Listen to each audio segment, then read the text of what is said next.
Hello hi నాన్న. నేను మీ అన్నయ్య హిస్టరీ రఫీ సార్ని. ఈరోజు నేను మీకు స్కూల్ అసిస్టెంట్ సోషల్ ఏపీడిఎస్సిలో భాగంగా రాష్ట్ర వ్యాప్తంగా పడ్డ 1300 పోస్టులపై చిలుక్కు వాటికి సంబంధించి intermediate text book modern world నేను చెప్తా ఉన్నాను. మీకు దాదాపుగా ఇప్పటికే 5-6 క్లాసులు చెప్పాను. ఆ క్లాసుల్ని ఫాలో అవ్వండి, లైక్ చేయండి, షేర్ చేయండి, సబ్స్క్రైబ్ చేయండి. మరిన్ని వీడియోలు నా నుంచి వస్తాయి, మీకు ఉపయోగపడతాయి. మనం ప్రీవియస్లో నిన్న క్లాసులో ఇండస్ట్రియల్ రివల్యూషన్ గురించి మాట్లాడుకున్నాం. ఇండస్ట్రియల్ రివల్యూషన్ వస్త్ర పరిశ్రమలో ఎలా వచ్చింది, ఇంగ్లాండ్లోనే ఎందుకు వచ్చింది, వస్త్ర పరిశ్రమలోనే ఎందుకు వచ్చింది ఇండస్ట్రియల్ రివల్యూషన్ అని చెప్పుకున్నాం. ఈరోజు ఏంటంటే ఇనుము ఉక్కు పరిశ్రమలో పారిశ్రామిక విప్లవం ఎలా వచ్చింది, రవాణా రంగంలో ఎలా వచ్చిందనే విషయాల గురించి ఈరోజు క్షుణ్ణంగా మీకు నేను వివరించడానికి ప్రయత్నం చేస్తాను. పారిశ్రామిక విప్లవం అంటే అర్థం ఏంటి?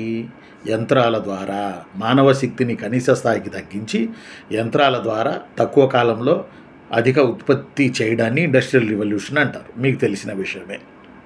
ఇంగ్లాండ్ ఇందులో కింగ్గా వెలుగొందింది. ఎలా ఎందుకు వెలుగొందింది అనేది కూడా కారణాలు నిన్న మనం మాట్లాడుకున్నాం. మరి యంత్రాలు అంటే ఏంటి? యంత్రాలు తయారవ్వాలంటే ఏముండాలి? ఇనుము కావాలిగా. మరి యంత్రాలు నడవాలంటే జలశక్తో ఆవిరి శక్తో కావాలి. మరి భారీ యంత్రాలు నడవాలంటే, భారీ ఇనప కడ్డీలు పోయాలంటే, భారీ రైలు పట్టాలు వేయాలంటే, రైళ్లను తయారు చేయాలంటే, మరి ఇవన్నీ చేయాలంటే ఇనుముక్కు పరిశ్రమలో టెక్నాలజీ రావాలి కదా. అసలు ఇండస్ట్రియల్ రెవల్యూషన్ అంటేనే యంత్రాల తయారీ, యంత్రాలను ఉపయోగించి ఆ యంత్రాలు ఇనుముతో తయారు చేయాలంటే ఇన్ని డిగ్రీల సెంటిగ్రేడ్ వద్ద వాటిని మండించాలంటే కొలిమిలు లేదా బట్టీలు కావాలి.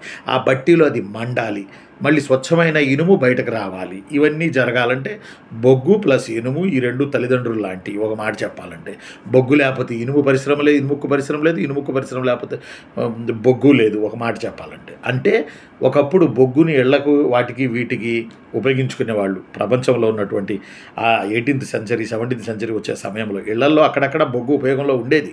కానీ ఇండస్ట్రియల్ రెవల్యూషన్ వచ్చిన తర్వాత యంత్రాలు సరళీకరణ జరగడానికి, యంత్రాలు నీటుగా నడవడానికి ఏం కావాలి? జలశక్తి, ఆవిరి శక్తి, వీటి కెపాసిటీ, వీటి పవర్ చాలతల్లా. అందువల్ల బొగ్గును మండించడం ద్వారా, బొగ్గు బట్టీలు తయారు చేయడం ద్వారా, ఆ బొగ్గులో ఇనుముని మండించడం ద్వారా అనుకున్న ఆకారంలో భారీ స్థాయిలో తయారు చేసుకోవాలంటే బొగ్గు తప్ప వేరే మార్గం లేదు. అంతకుముందు కట్టెలు పెట్టి తగలబెట్టేవాళ్ళు ఇనుముని. అప్పుడు స్వచ్ఛమైన ఇనుము, కలుషితం కాని ఇనుము వచ్చేది కాదు. అదే బొగ్గుతో తగలబెట్టారనుకోండి, అప్పుడు ఇనుము అనేది స్వచ్ఛంగా, గట్టిగా, దుక్క ఇనుము, ప్రామాణికత, వాల్యుబుల్ ఇనుము, స్టాండర్డ్స్ ఇనుము బయటకు వచ్చేది. అది పరిశ్రమల్లో ఉపయోగించేవాళ్ళు. దీనికి తోడు కట్టెలను కాల్చి ఇనుముని మనం అనుకున్న ఆకారంలో తయారు చేయాలంటే దాని యొక్క ఉష్ణోగ్రత ఆ బట్టీల్లో కొలిమిల బట్టీల్లో సరిపోయేది కాదు. దీనికి తోడు కట్టెల ద్వారా ఇనుముని కాల్చాలి, కరిగించాలి అని అంటే ఆ కట్టెలు తెచ్చి అడవులు, పర్యావరణం నాశనం అయ్యే ప్రమాదం ఉంది. అందువల్ల ఒక తండ్రి, ఒక తాత, ఒక తండ్రి, ఒక మనవడు ముగ్గురు కలిసి ఇనుముక్కు పరిశ్రమను దున్నేశారు. ఒక మాట చెప్పాలంటే ఈ ముగ్గురి కథ ఇప్పుడు నేను మీకు పంచుకోవాలి. వారి ముగ్గురి కథలో వాళ్ళ పేరు ఏంటంటే డర్ఫీ, DURFY, డర్ఫీ, లేకపోతే DARFY, డర్ఫీ అన్నాడు. అసలు మొదటి డర్ఫీ ఏం చేశాడంటే తాత, తండ్రి, కొడుకుల స్టోరీ ఇనుముక్కు పరిశ్రమలో భాగంగా ఇప్పుడు నేను మీకు చెప్పాలి. తాత అబ్రహం డర్ఫీ బొగ్గుతో అధిక ఉష్ణోగ్రత బట్టీలు తయారు చేశాడు. ద్రవ రూపంలో ఉన్న ఇనుముతో నాణ్యమైన పెద్ద పోతలు పొయ్యడం ప్రారంభించాడు. అంతకుముందు ఆవిరి శక్తి, అంతకుముందు ఏముంది? కర్ర కాల్చి అందులో ఇనుముని కాల్చేవాళ్ళు. అప్పుడు ఇనుము స్వచ్ఛంగా బయటకు వచ్చేది కాదు. కర్ర దానికి అంటుకుపోయి ఆ ఇనుముని బయటికి తీసి తర్వాత చాలా కష్టం. అందువల్ల తాత అయిన అబ్రహం డర్ఫీ అనే ఆయన బొగ్గుతో అధిక ఉష్ణోగ్రత బట్టీలు తయారు చేశాడు. పెద్ద బొగ్గుతోటి కణమంటే నిప్పు కణాలు, బొగ్గులు, చార్నాకోల్ బర్నర్స్ అంటారు. బొగ్గుని తయారు చేసేవాళ్ళు, బొగ్గుని తవ్వి బయటికి తీసేవాళ్ళు. అబ్రహం డర్ఫీ తాత ఏం చేసిందంటే బొగ్గుతో అధిక ఉష్ణోగ్రత బట్టీలు తయారు చేసి ద్రవరూపపు ఇనుముని ఇనుముని ముడి ఇనుముని తగలబెట్టి ద్రవరూపపు ఇనుమును తీసి ఆ తర్వాత ఏ ఆకారంలో అంటే ఆ ఆకారంలో పెద్ద పెద్ద సైజులో పోతలు పోసేవాడు. అంటే పెద్ద ఇనుము బట్టి, కొలిమి బట్టి, బొగ్గు మండే బట్టి ఉండేది. ఇక కొడుకు ఇతన్ని రెండవ డర్ఫీ అని ఇంటర్మీడియట్ బుక్లో రాసింది. రెండవ డర్ఫీ ముడి ఇనుము నుండి దుక్క ఇనుముని బయటకు తీశాడు. ఏది? బొగ్గును పెట్టి కాల్చే ముడి ఇనుము నుండి దుక్క ఇనుము అంటే విరగనిది, చాలా పటిష్టమైంది, చాలా స్టాండర్డ్స్ కలిగిన ఇనుముని బయటకు తీశాడు. ఎవరైనా రెండో డర్ఫీ. మనవడు మూడో డర్ఫీ 1779లో. మనవడు మూడో డర్ఫీ. జాగ్రత్తగా వినాలి. వింటున్నారా లేదా చెల్లెళ్ళు తమ్ముళ్ళు? జాగ్రత్తగా వినాలి నాన్న.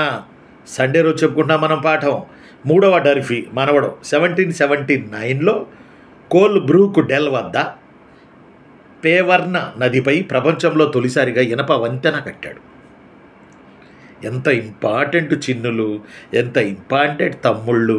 భవిష్యత్తు భారతదేశం తరగతి గదుల్లో తయారవుతుందని అంటారు. దానికి మూల కారకులు మీరే. టీచింగ్ ఫీల్డ్లోకి వెళ్ళబోతున్నటువంటి మీరే. ఆల్రెడీ ఉన్నారు. గవర్నమెంట్ టీచింగ్ ఫీల్డ్లోకి వెళ్ళబోతున్నటువంటి మీరే. ఎస్, ఇవి నేర్చుకోండి. తాత డర్ఫీ, అబ్రహం డర్ఫీ, తర్వాత రెండో డర్ఫీ, తర్వాత మూడో డర్ఫీ. తాత డర్ఫీ ఏం చేశాడు? బొగ్గుతో అధిక ఉష్ణోగ్రత పెద్ద పెద్ద బట్టీలు తయారు చేసి బొగ్గును కాల్చి అందులో పెద్ద పెద్ద ఇనుముని పోత పోయడం మొదలుపెట్టాడు. తగలబెట్టి పోత పోయడం అంటే యంత్రాల రూపేణ, పట్టీల రూపేణ అలాగా.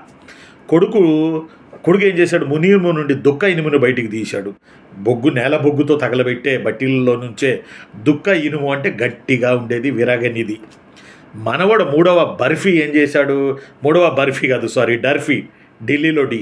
మూడవ డర్ఫీ ఏం చేశాడు? 1779లో కోల్బ్రూక్ డెల్ అనే ప్లేస్లో పేపర్న నదిపై ప్యూర్ మొట్టమొదటి ఇనప వంతెనను నిర్మించాడు. ఎవరైనా మూడవ డర్ఫీ. ఇలా తాతయ్య, కొడుకు, మనవడు ఈ రోజున్న ఇనుముక్కు పరిశ్రమకి వాళ్ళు జీవితాలను త్యాగం చేశారు. వాళ్ళు ముగ్గురు చేయబట్టే ఈరోజు పెద్ద పెద్ద ఐరన్ బ్రిడ్జీలని అవని ఇవని మామూలుగా కట్టలేదు ఈరోజు టెక్నాలజీ. కారణం ఆ మహానుభావులు అబ్రహం డర్ఫీ, ఆయన కొడుకు రెండో డర్ఫీ, ఆయన మనవడు మూడో డర్ఫీ ఇనుముక్కు పరిశ్రమలో కీలక పాత్ర పోషించారు. ఇది ఇలా ఉండగా ఇనుము ఉక్కుని తవ్వాలి. రాత్రిపూట, పగటిపూట చీకటి గుయ్యారాలు ఉంటాయి, ఇనప గనులు. ఇంగ్లాండ్లో ఇలా ఇనుపు గనులను తీయాలి బయటికి అని అంటే తవ్వేటప్పుడు భూమిలో విషవాయువులు బయటకు వస్తాయి, ప్లస్ వాటర్ బయటకు వస్తుంది, ప్లస్ బొగ్గు పెళ్ళలు పగిలి పైన పడతాయి. ఈ విషవాయువులు మండుతాయి. దీపాలు పెట్టి తవ్వేవాళ్ళు కోల్ని. అప్పుడు ఆ వాయువులకి దీపాలు తగలబడి ఈ తవ్వేవాళ్ళు తగలబడిపోయేవాళ్ళు. నీళ్ళు వచ్చి చీకట్లో రకరకాల వాయువులు వెలువడాయి. అలా ఏదో బొగ్గు పులుసు వాయువు ఏదో అంటాం కదా, వెలువడి తగలబడిపోయాయి. అలా తగలబడినప్పుడు చచ్చిపోయేవాళ్ళు.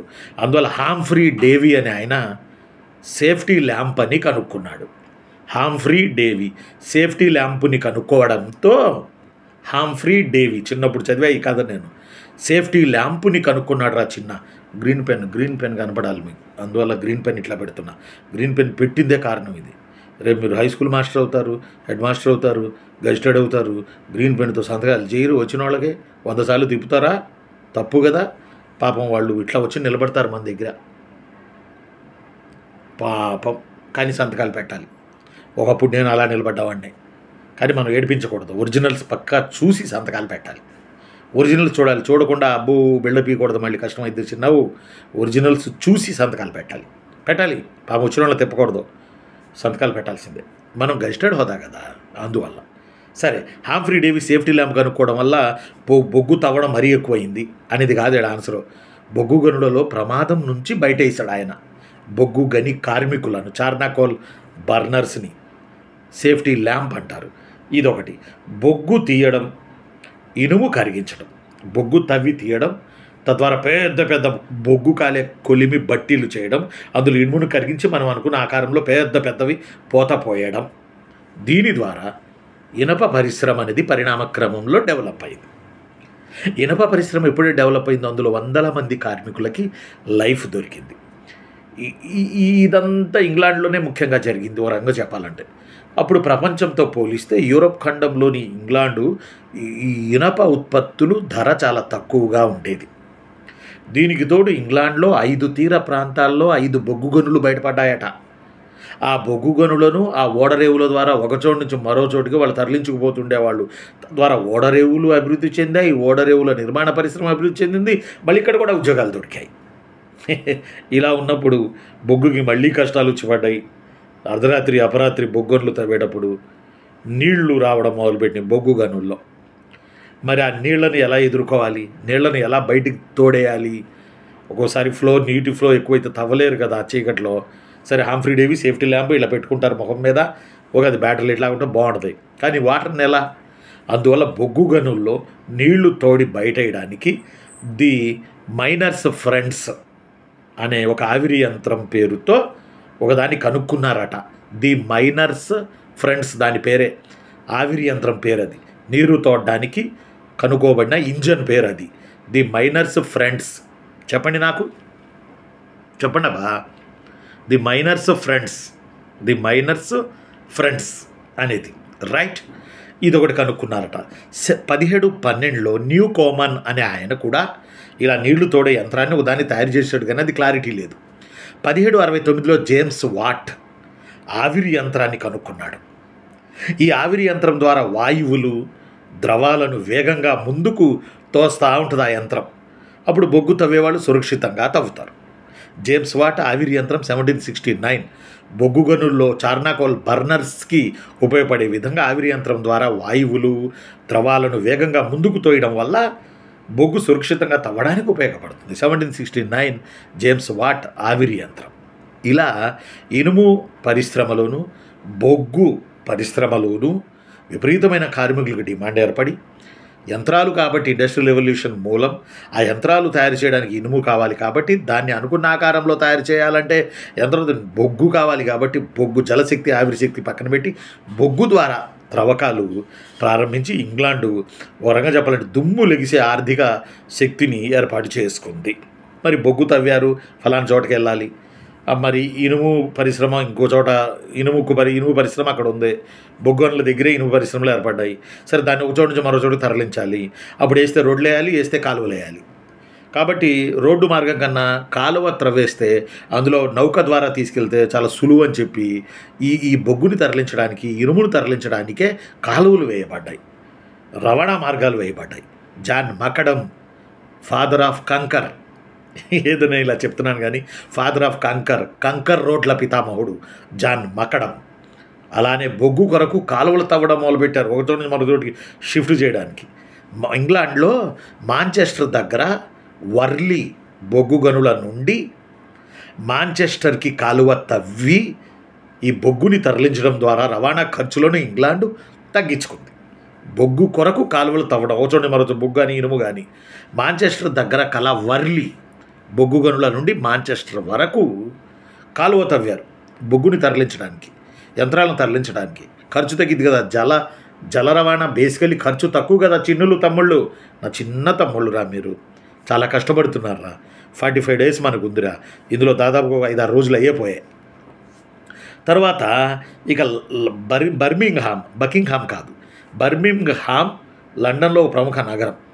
ఈ బర్మింగ్హామ్ చుట్టూతా బ్రిస్టల్ ఛానల్ అని, వర్సీ అని, హంబూపన్ అని ఇలాంటి కాలువలు త్రవ్వి బర్మింగ్హామ్కి ప్రపంచ ప్రఖ్యాత పరిశ్రమగా, ఇనుముక్కు పరిశ్రమగా ఏర్పాటు చేశారు.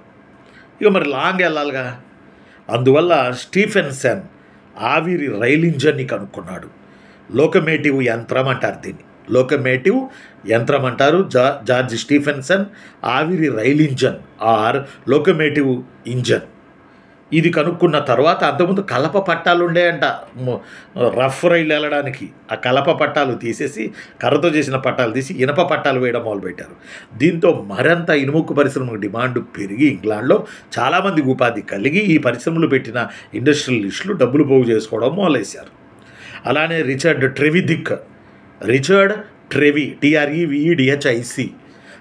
ట్రెవిధిక్ ఆవిరి రైల్ ఇంజన్ను ఆధునిక రైల్ ఇంజన్ని కనుక్కున్నాడు. ఈయన రిచర్డ్ ట్రెవిధిక్ అని ఆయన.